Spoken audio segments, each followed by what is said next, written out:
Assalamualaikum warahmatullahi wabarakatuh. Siapakah Ya'juj dan Ma'juj itu?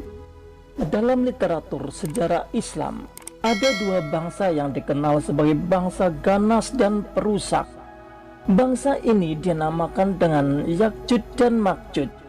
Dalam Al-Quran, dua kata ini disebut sebanyak dua kali, yaitu dalam surat Al-Kahfi ayat 94 dan surat Al-Anbiya ayat 96.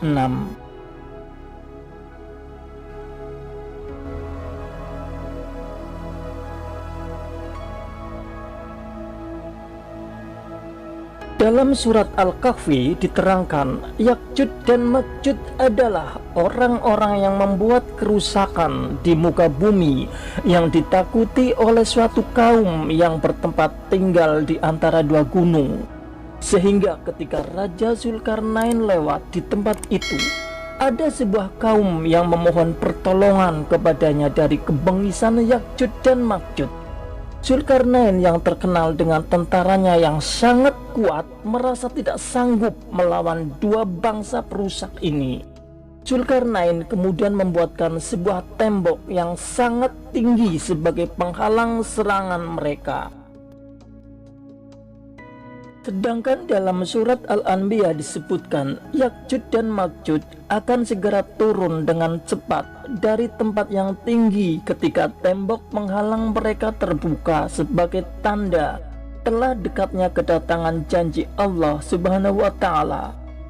Ini adalah suatu kepastian yang sudah dijanjikan, karena dalam Al-Quran secara tegas disebutkan janji Allah untuk membukakan tembok penghalang mereka yang pasti akan dibukakan.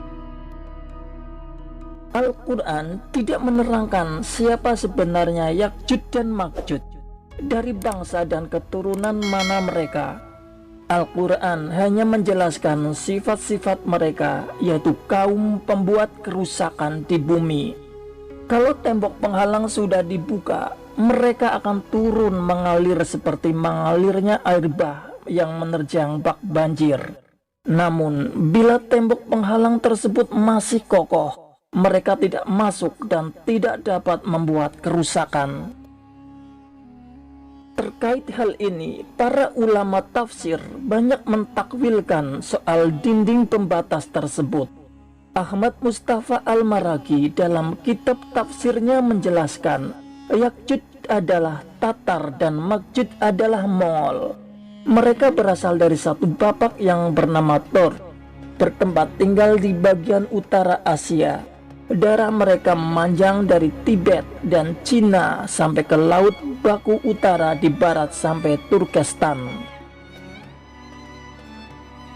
Menurut Al-Maraghi, di berbagai zaman, bangsa-bangsa ini sering menyerang, membuat kerusakan di muka bumi, dan menghancurkan bangsa-bangsa lain. Di antara mereka terdapat bangsa-bangsa yang kejam, turun dari bukit-bukit di Asia Tengah dan pergi ke Eropa pada masa dahulu, seperti bangsa Semit, Sumeria, dan Han.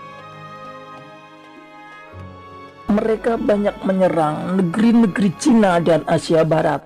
Salah satu pemimpin besarnya bernama Temujin yang dijuluki dengan nama Genghis Khan hidup pada tahun 1167 sampai 1227 Masehi pada awal abad ke-7 Hijriah dan ke-12 Masehi. Ia berikut tentaranya yang perkasa keluar jauh ke Asia Tengah. Ia menundukkan Cina Utara, kemudian pergi ke negeri-negeri Islam, lalu menundukkan Sultan Utbuddin bin Armilan, salah seorang raja Seljuk yang menganut aliran Khawarij. Genghis Khan melakukan kekejaman yang belum pernah ada sebelumnya di negeri ini. Sebelum berlanjut, untuk berkembangnya channel ini, kami minta bantuannya untuk subscribe, like, komen, dan share ke media sosial Anda. Kami tunggu kritik membangunnya agar channel ini semakin maju dan bermanfaat bagi kita semua. Sementara Imam Hanbali dalam Musnad Imam Ahmad bin Hanbal menafsirkan hal berbeda.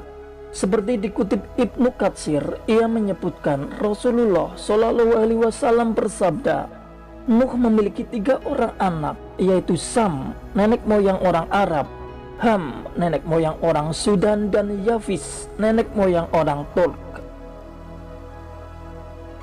Menurut sebagian ulama, Yakjud dan Makjud adalah keturunan Yafis, putra Nuh ini.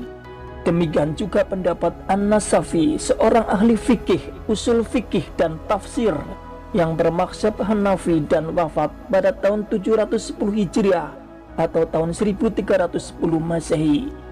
Ia lebih merinci lagi bahwa Yakjud berasal dari suku Turk, sedangkan Makjud berasal dari suku Jail serta Dailam, keturunan Yafis yang membuat kerusakan di muka bumi.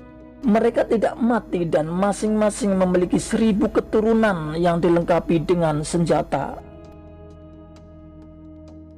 Ulama Indonesia Buya Hamka juga memberikan penafsiran tentang Yakjud dan Makjud ini. Menurut Buya Hamka, Yakjud dan Makjud adalah segala gerak yang telah dan hendak merusak dunia ini.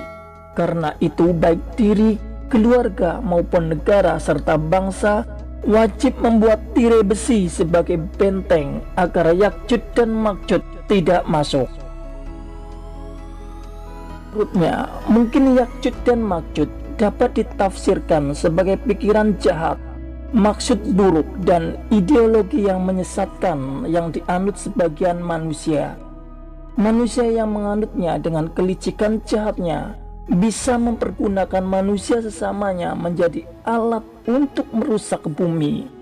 Sebab itu, pikiran yang baik, cita-cita yang mulia, dan ideologi yang sehat harus ditanamkan dengan teguh pada setiap diri, keluarga, dan negara serta bangsa untuk membentengi Yakjud dan Makjud ini.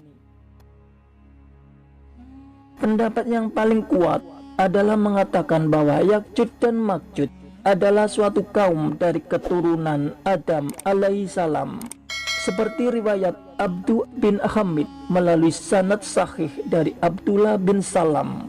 Rasulullah Shallallahu Alaihi Wasallam bersabda, sesungguhnya Yakjud dan Makjud ini dari keturunan Adam. Di belakang mereka ada 3 umat.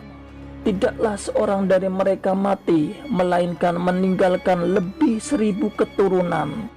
Imam Al-Alusi menambahkan, Yakjud dan Makjud ini bangsa yang memiliki umur panjang. Wassalamualaikum warahmatullahi wabarakatuh.